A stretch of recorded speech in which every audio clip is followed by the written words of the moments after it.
And welcome to the Dutch Mentor. This is the section that we will be discussing the operational rhythm program and what it actually means. I'll start off with a simple quote that was once relayed to me. It says, leadership without execution is incomplete, and ineffective. Without execution, all other attributes become hollow. That is so very true, right? Is that how many times have we been taught something in a class, room setting, and we never followed up?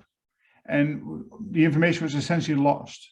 By human nature, most adults lose about 70 to 80% of the information they received within the last hour, because the brain is just not able to process it, and forget about it becoming sticky. So operational rhythm is really coming down to a series of steps we take and we make a deep commitment to change those behaviors. And the 5 steps that we are going to be focusing on is really to make sure that we have the right people in the right roles.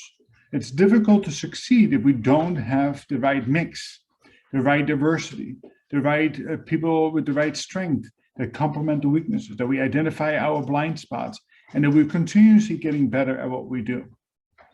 The second thing is that we need to have a unified vision, right? We need to be on the same page. We need to develop that common bond and common understanding. Once you have that clarity that is aligned from the top all the way down to the bottom, it needs to be measured. So we need to have metrics that matter. And we need to do it in a very visual environment. So it is not about how many things we can measure. It is about measuring the right things at the right times, at the right cadence. So we can understand what are driving metrics and what are outcome metrics. Once we have a real understanding of those, we are then transitioning into a visual environment where we can have that dialogue on a continuous basis. And with that, of course, comes the cadence of accountability.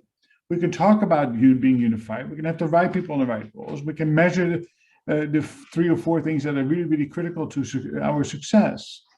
But if we don't hold people accountable, we don't have this check-in on a regular basis to make sure that we are on track, or we take countermeasure, it's all for nothing, right? And that's where the behavioral changes need to come in. And then last but not least, and that really is the most important thing, and the message I'm trying to get across, we have to take action. We cannot just do something else that we do halfway or 3/4 of the way. That's our normal tendency and behavior. We have to come full circle.